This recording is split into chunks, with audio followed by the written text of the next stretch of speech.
Welcome to my YouTube channel. चलिए आज मैं इस वीडियो में बताने वाली हूँ इंसर्ट मेन्यू के बारे में। ये वीडियो डालने में मुझे थोड़ा लेट हो गया है, उसके लिए मैं सॉरी बोलती हूँ। चलिए अब हम स्टार्ट करेंगे कि इंसर्ट मेन्यू में क्या क्या चीज़ें हैं, आज मैं उनके बारे में बताने वाली हूँ। सबसे पहले इसमें दिया हुआ है कवर पेज। ठीक है, कवर पेज जो होता है यानी कि हम अपने जो पेज है, पहला जो पेज है ना, पहला पेज को ही कवर पेज कहा जाता है। तो पहला पेज हम अपना किस तरीके से रख सकते हैं कवर करके, है ना, उसके लिए यहाँ पे डिज़ाइंस दिए गए हैं अलग अलग। तो जो भी यहाँ पे आपको डिज़ाइन मिल रहे हैं या अच्छे लग रहे हैं, वहाँ से आप डिज़ाइन उठा के क्लिक कर सकते हो। जैसे मान लो मुझे अपने हेडिंग के लिए, कवर पेज के लिए कोई सा भी, मतलब जो जो टॉपिक बेस पे आपका प्रोजेक्ट है या जो फाइल है वो उस बेस पे आप बना रहे हो। तो मान लो मेरा अगर एग्रीकल्चर से कुछ रिलेटेड है तो मैं ये वाला फ़ाइल चूज़ करके वहाँ पे इंसर्ट करके डाल सकती हूँ। तो यहाँ पे मैं अपना डॉक्यूमेंट्स टाइटल टाइप कर सकती हूँ, है ना, कौन से ईयर्स का मेरा प्रोजेक्ट फाइल है, क्या है, मैं वो सब यहाँ पे लिख सकती हूँ। यहाँ पे मैं उसके बारे में कुछ कमेंट्स लिख सकती हूँ अपने प्रोजेक्ट के बारे में। ठीक, तो इस तरीके का हम अपना कवर पेज जो है वो डाल सकते हैं। ठीक है, उसके बाद दिया है यहाँ पे ब्लैंक पेज। तो आपको अगर ब्लैंक पेज लेना है तो फिर आप अपना ब्लैंक पेज ले सकते हैं। यहाँ पे दिया है पेज ब्रेक। ठीक है, तो पेज ब्रेक यानी कि आपका पेज को जो है ब्रेक करने के लिए दिया जाता है। ठीक है, जैसे कि मान लो मैं अपना कर्सर यहाँ पे रखती हूँ, यहाँ मैंने उसको डॉक्यूमेंट्स लिखा, ठीक है, और मैं अपना कर्सर यहाँ से अगर पेज ब्रेक करना चाहूँ तो यहीं से ही पेज जो है ब्रेक हो जाएगा। देखिए, तो आधा जो मैंने लिखा हुआ है ये यहाँ पे है, और मैंने आधा जहाँ पे कर्सर रख के पेज ब्रेक किया था वो यहाँ पर है। तो आप ध्यान रखिएगा कि जहाँ पे भी आप पेज ब्रेक करना चाहते हैं वहाँ पे अपने कर्सर को लाइए और वहाँ से पेज को जो है ब्रेक करिएगा। ठीक है, अब बात करते हैं टेबल में। तो ये होता है टेबल, इंसर्ट टेबल। तो यहाँ पे आपको जितने भी रो या कॉलम चाहिए वो आप ले सकते हैं। तो सबसे पहले मैं अपना कर्सर ले आती हूँ यहाँ पे, उसके बाद पता चलेगा थोड़ा सा। चलिए, यहाँ पे टेबल दिया है, तो मान लो मुझको 3 कॉलम चाहिए, तो मैं 3 कॉलम पहले सेलेक्ट करूँगी, पहला, दूसरा और ये तीसरा। 3 कॉलम हो गया। रो मेरे को चाहिए मान लो 5, 1 2 3 4 5। ठीक है, ये 5 मेरा हो गए रो। ठीक है, तो मैं इस तरीके से यहाँ पर क्लिक करूँगी तो वो टेबल जो है अपने आप बन जाएगा। उसके बाद फिर अगर आपको और अलग से डिज़ाइन चाहिए या इस टाइप का कलरफुल टेबल चाहिए तो आप यहाँ से फिर बना सकते हैं। ठीक है, यहाँ पे और इसमें दिया हुआ है इंसर्ट टेबल, ड्रॉ टेबल, ठीक है, एक्सेल स्प्रेडशीट, ठीक है, क्विक टेबल।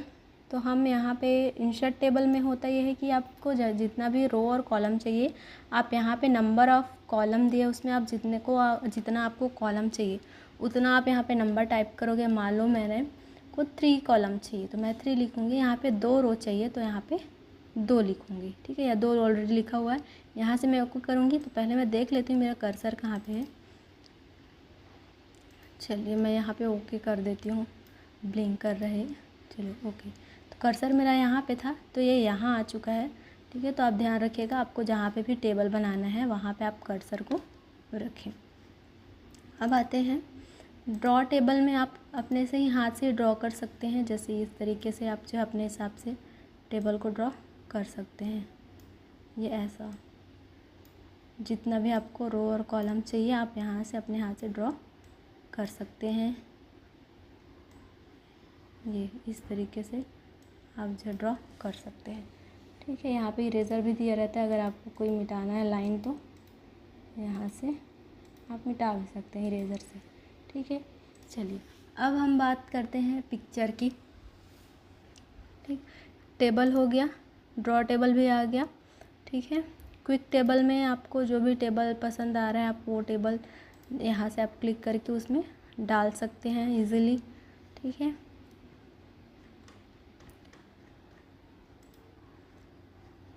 अब आते हैं, ये हो गया टेबल के बारे में। ठीक, अब आते हैं पिक्चर। पिक्चर क्या है कि अगर आपको कोई सा भी अपने डॉक्यूमेंट में पिक्चर ऐड करना है तो वहाँ पे पिक्चर पे क्लिक करेंगे।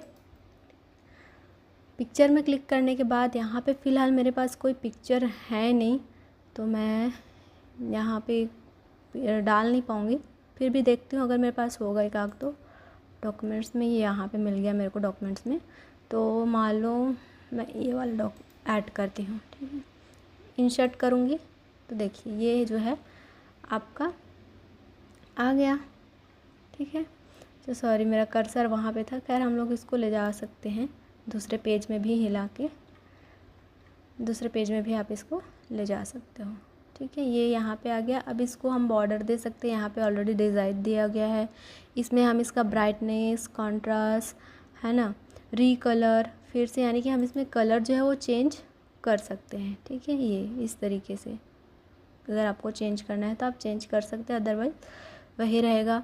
कॉन्ट्रास्ट यानी कि इसका ब्राइटनेस, कलर, ये सब चेंज करने के लिए है, ठीक है। इसको आप क्रॉप कर सकते हो, है ना। यहाँ पे चेंज पिक्चर दिया है, रीसेट पिक्चर दिया है, तो यहाँ से आप रीसेट भी कर सकते हो, पिक्चर चेंज भी कर सकते हो। यहाँ पे दिया है बॉर्डर्स डालने के लिए दिया हुआ है, यहाँ पे यहाँ मोटर बॉर्डर डाल सकते हैं आप, ठीक है। ये थोड़ा सा 3D टाइप का व्यू दिख रहा है यहाँ पे, ये इस तरीके से। तो जो भी डिज़ाइन आपको पसंद आ रहा है आप वहाँ पे कर सकते हो, ठीक है। यहाँ पे ये थिक बॉर्डर आ गया। यहाँ पे और आपको दिया एक ओवल शेप में, तो यहाँ पे इस टाइप का शेप भी आप डाल सकते हो, जो आपको अच्छा लग रहा है आप वो डाल सकते हो। आप इसको छोटा कर सकते हो, बड़ा कर सकते हो, ठीक है। ये इस तरीके से इसको छोटा बड़ा भी कर सकते हो आप, ये इस तरीके से आप इसको डिज़ाइन भी कर सकते हो अपने हिसाब से। चलिए अब हम बात करते हैं क्लिप आर्ट, ठीक है। क्लिप आर्ट का काम क्या होता है कि अगर मान लो कुछ आपको अलग सा ऐड करना है, ठीक है। जिसमें से यहाँ पे क्लिक करूँगी और यहाँ पे ऑलरेडी सर्च है कार, तो मैं यहाँ पे गो पे करती हूँ, गो। तो कार्स के मेरे ये 3 इमेज दिख रहे हैं, ठीक। तो ये इमेज मैं यहाँ पे डाल सकती हूँ,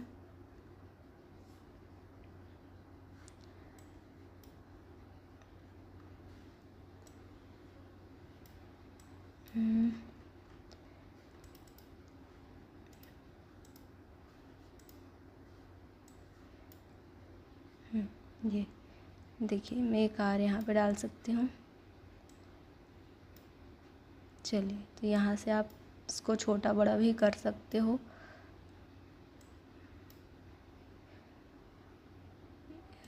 ये इस तरीके से इसको आप छोटा बड़ा भी कर सकते हो। यहाँ इस पॉइंट पे आप इसको रोटेट भी कर सकते हो, ये तो जिस भी एंगल में रखना है आप उसको रोटेट करके घुमा के रख सकते हो। मान लो मुझे ये वाला कार चाहिए तो मैं ये वाला यहाँ पे रख सकती हूँ, ये इस तरीके से इसको भी मैं छोटा बड़ा यहाँ से ऐसे कर सकती हूँ, ठीक है। मान लो मुझे कोई फ्लावर चाहिए तो मान लो मैं यहाँ पे लिख देती हूँ रोज़, यहाँ पे रोज़ मैं टाइप करती हूँ अगर रोज़, तो यहाँ पे मेरे को सिर्फ एक ही रोज़ दिख रहा है तो मैं उसको भी यहाँ पे ऐड कर सकती हूँ, ये ठीक। तो ये होता है क्लिप आर्ट, ठीक है। अब आते हैं हम लोग शेप्स पे।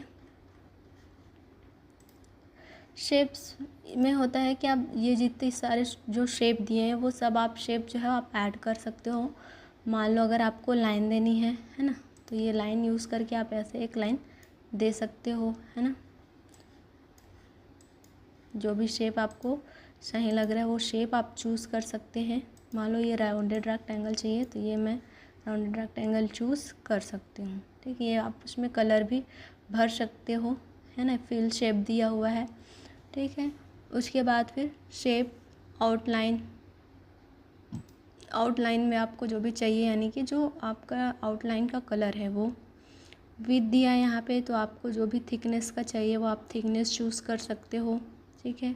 यहाँ पे डैश दिया है यानी कि आप जो डिज़ाइन बनाया हो उसको डैश जो है वो कहीं पर भी कोई भी जो जिस भी टाइप का डैश आपको चाहिए वो डैश आप चूज़ कर सकते हो। यहाँ पे मोर लाइन पे और भी लाइंस दिए होंगे चूज़ करने के लिए, ठीक है।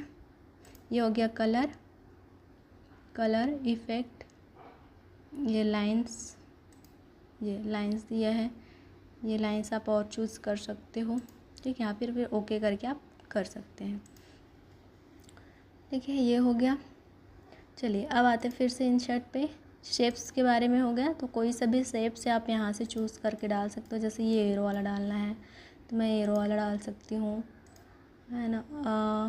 मान लीजिए मुझको ये वाला शेप लग रहा है सही तो मैं ये वाला शेप भी डाल सकती हूँ।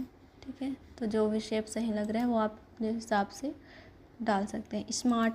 स्मार्ट आर्ट ये ज़्यादातर आपका यूज़ होता है पावर पॉइंट में, यानी प्रेजेंटेशन बनाने के लिए या कोई ऑफिस वाला काम करने के लिए यूज़ होता है इसमें। लेकिन अगर आपको MS वर्ड में दिया हुआ है तो आप वो भी कर सकते हो। ठीक है, जैसे कि अगर आपको दिया है तो आप उसका फिर फ़ायदा उठाइए। यहाँ पे दिया है ये वाला चूज़ करती हूँ मैं, ओके करती हूँ।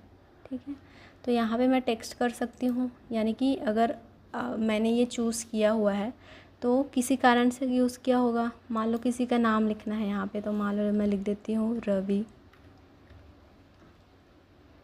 यहाँ पे लिखती हूँ प्रिया, सॉरी यहाँ पे प्रिया,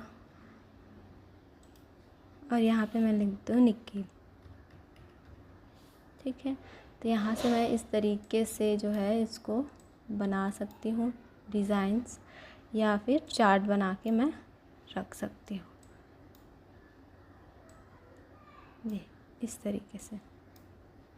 ठीक है, तो आपको जब भी ये ज़रूरत पड़ता है आप इसको इस तरीके से बना सकते हैं। आप में इसमें और भी डिज़ाइन है तो वो आप चूज़ कर सकते हो, आपको जो भी सही लग रहा है वो। ठीक है, चलिए ये हो गया। उसके बाद फिर हम फिर से इंसर्ट पे आते हैं। ये तो हो गया स्मार्ट आर्ट के बारे में। अब आते हैं चार्ट के बारे में। तो चार्ट बनाने के लिए सबसे पहले हमें उसके लिए डेटा तैयार करना पड़ता है। ठीक है, कि हम किसके लिए जो है ये चार्ट बना रहे हैं, ठीक, क्या कर रहे हैं।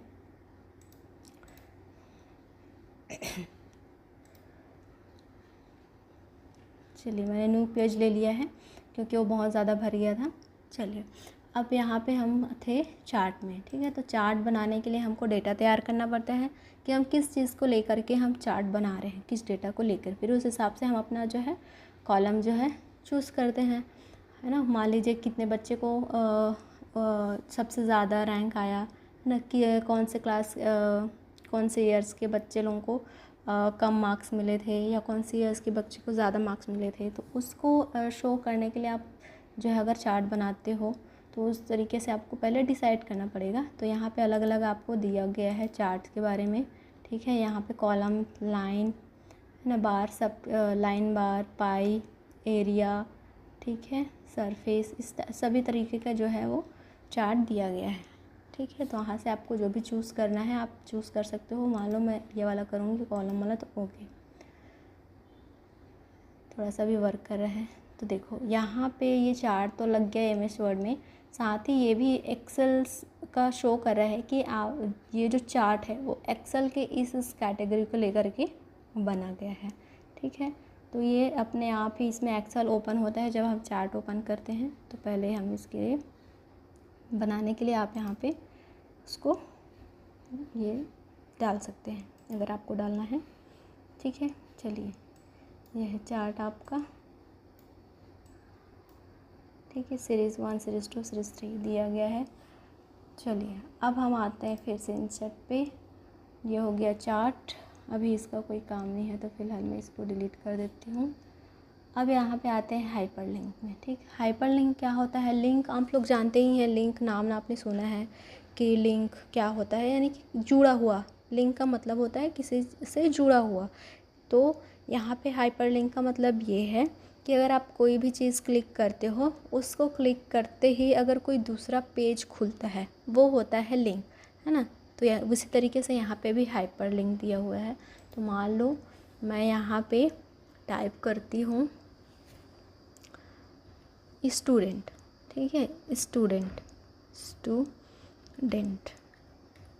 यहाँ पे मैं टाइप करती हूँ स्टूडेंट।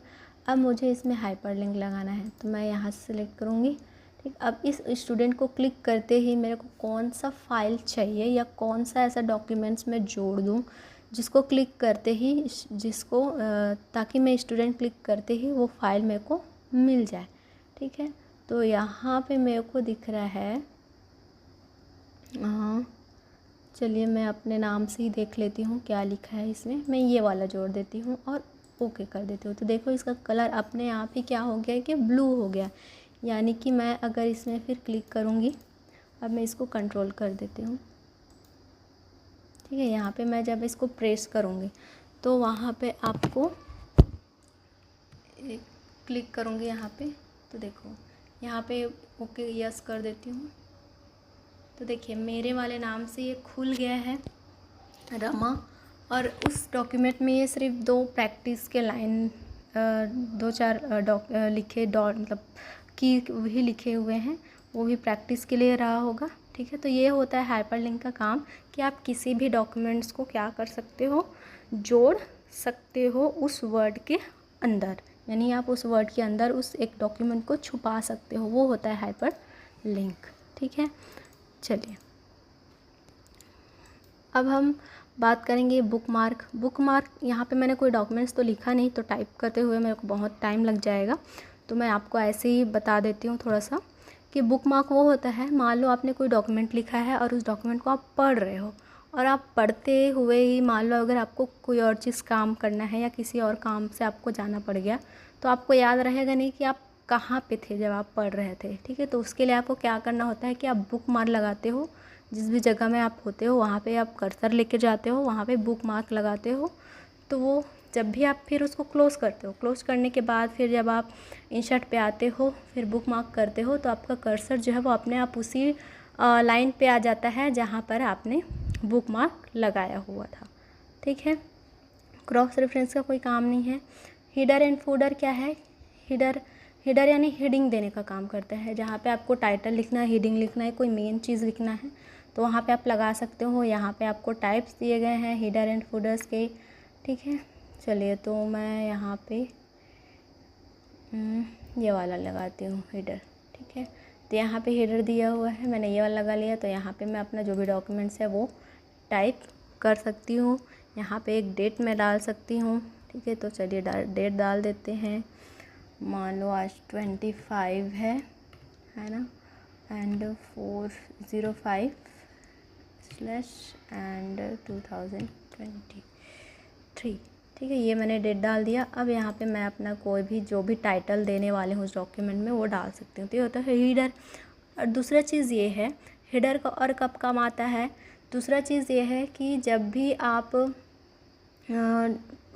हिडर लगाते हो तो आपके जितने भी पेज ओपन रहते हैं उन सब में जो है वो हिडर ऑटोमेटिकली ही चूज़ हो जाता है जब आप हिडर क्लिक करते हो, ठीक है।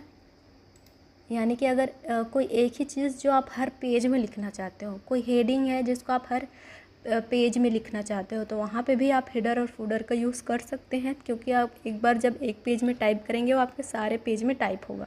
जैसे कि मैं यहाँ पे एक बार आपको बता देती हूँ, होम पे इंसर्ट पे जाती हूँ, पेज ब्रेक करती हूँ मान लो, ठीक है। चलिए मैं यहाँ से ही पेज ब्रेक कर लेती हूँ, यहाँ से मैं पेज ब्रेक कर लेती हूँ, ठीक है। अब देखिए, अब यहाँ पे जो मैंने हिडर लगाया था वो भी यहाँ पे है, और यहाँ पे जो हिडर लगाया इस वाले जो पेज है उसमें भी ये हिडर आ गया, ठीक है। तो आप जितने भी पेज यूज़ करेंगे ये सभी पेज में आने का काम कर, जैसे कि मान लो एग्जांपल कि कोई इनविटेशन कार्ड जो हम देते हैं वो सब में रहता है, वही हेडिंग रहता है, वही सब कुछ रहता है, तो हम वहाँ पे जो है हिडर फूडर का यूज़ कर सकते हैं, ठीक है। तो हिडर का भी काम समझ गया है, जहाँ पे आपका हेडिंग देंगे। फूडर का काम जो आप जो है नीचे में लिखेंगे, है ना, तो फूडर में यहाँ ऑप्शन दिया है, तो जो भी फूडर आपको सही लग रहा है वो आप फूडर डाल सकते हैं, ठीक है। तो हेडिंग में ये और फूडर में ये, तो ये वही काम आता है जनरली ज़्यादातर कि आप एक साथ जो है बहुत सारे पेज में हेडिंग, हिडर और फूडर दे सकते हैं, ठीक है। चलिए अब आते हैं इंसर्ट में, फिर से ये हो गया हिडर फूडर। पेज नंबर जो है पेज नंबर देने का काम करता है, तो ज़्यादातर पेज नंबर जो है हम लोग टॉप में देना पसंद करते हैं, तो मैं यहाँ पे टॉप में दे देती हूँ, ठीक है। पेज नंबर टॉप में, और यहाँ पे दिया डिज़ाइंस, तो मैं यहाँ पे दे देती हूँ फर्स्ट वाला, ओके। तो ये देखो यहाँ पे मेरा पेज नंबर 1 और ये आ गया पेज नंबर 2, ठीक है। तो ये होता है पेज नंबर का काम। अब आते हैं टेक्स्ट बॉक्स। टेक्स्ट बॉक्स का काम ये होता है कि मान लो आपने कोई डॉक्यूमेंट्स लिखा हुआ है अब उसके बीच में आपको कोई चीज़ अगर ऐड करनी है तो यहाँ टेक्स्ट बॉक्स लेके आप वहाँ पे ऐड कर सकते हो। मान लो तो वो होता क्या है कि आपका जो लिखा हुआ चीज़ है वो बना रहता है ना, और उसके लिए वो जगह भी बन जाती है। मान लो मैंने यहाँ पे, चलो मैं कुछ टाइप करती हूँ। अगर मैं यहाँ पे कुछ टाइप करती हूँ और यहाँ पे मेरे को मान लो बीच में कुछ ऐड करना है तो मैं टेक्स्ट बॉक्स दे करके ऐड कर सकती हूँ। ठीक है, ये इस तरीके से मैं वो ऐड कर सकती हूँ। ठीक है, तो उसके लिए फिर वो क्या होता है कि जगह भी बन जाता है। ठीक है, ये तो आपका डॉक्यूमेंट्स भी वही रहता है और इसके लिए जगह भी बन जाती है। ठीक है, चलिए अब आते, टेक्स्ट बॉक्स हो गया। अब आते हैं वर्ड आर्ट में। तो वर्ड आर्ट का यूज़ जो है आपको डिज़ाइन का होता है कि आप उसको और कैसे डिज़ाइन से और कैसे अच्छे तरीके से लिख सकते हो। तो यहाँ पे आपको ऑप्शंस मिल जाते हैं वर्ड आर्ट के बहुत सारे। तो मान लो यहाँ पे जो स्टूडेंट लिखा है उसको मैं वर्ड आर्ट में और अच्छे से सुंदर लिखना चाहूँगी तो मैं कोई भी एक चूज़ कर सकती हूँ। मान लो ये मेरे को अच्छा लगा तो ये चूज़ कर लेती हूँ। ये तो स्टूडेंट देखो ये इस तरीके से वो आ जाएगा। तो ये होता है वर्ड आर्ट का काम। ठीक है, अब आते हैं हम लोग सजेशन पे। ठीक है, ये है सिग्नेचर लाइन। तो मान लो कोई डॉक्यूमेंट्स है जिसको में आपको सिग्नेचर लाना है ना, तो आप वहाँ पे कर सकते हो। तो ऐड सिग्नेचर। ठीक है,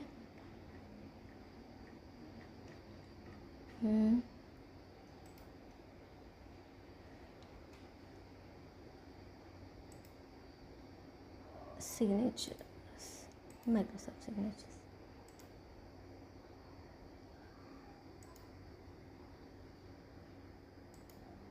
देखो तो यहाँ पे मान लो हम लोग कोई भी सिग्नेचर जो है वो टाइप कर देते हैं।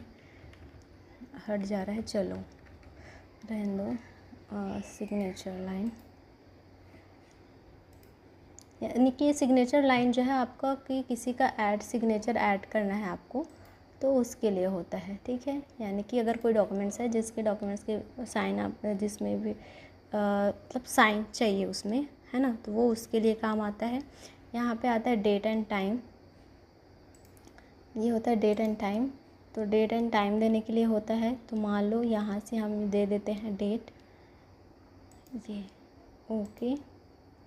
ठीक है, हमारा डेट आ गया यहाँ पे। ठीक, अगर इसी तरीके से हम जो भी टाइम देना चाहते हैं तो हम टाइम भी दे सकते हैं। तो आप ध्यान रखिए कि आपका कर्सर कहाँ पे है। तो जहाँ पे आपका कर्सर होगा वहीं पे ही आपका डेट एंड टाइम लगेगा। तो मेरा कर्सर इस टाइम पे यहाँ पे था तो वहीं पे डेट एंड टाइम लगा हुआ है। मान लो मैं कर्सर को यहाँ रखती हूँ तो मेरा डेट एंड टाइम जो है यहाँ लगेगा। मान लो ये डेट है ये, ओके। तो देखिए ये यहाँ पे आके लग गया। तो कर्सर का बिल्कुल ध्यान रखिएगा। कर्सर आपका बहुत वैल्यू रखता है जब आप कोई भी इंसर्ट चीज़ जो है इंसर्ट करते हो। ठीक है, अब आते हैं ऑब्जेक्ट में। ऑब्जेक्ट तो इतना कुछ खास है नहीं आप लोगों के लिए। ठीक है, अब आते हैं इक्वेशंस पे। ये इक्वेशंस यानी फार्मूलाज दिए गए हैं आपको। तो जो भी अगर फार्मूले की ज़रूरत अगर आपको लगती है वो आप ऐड कर सकते हो। इसी तरीके से सिम्बॉल्स दिए गए हैं आपको। तो जो भी सिम्बॉल्स अगर आपको डॉक्यूमेंट्स में चाहिए तो वो सिम्बॉल्स भी आप डाल सकते हो।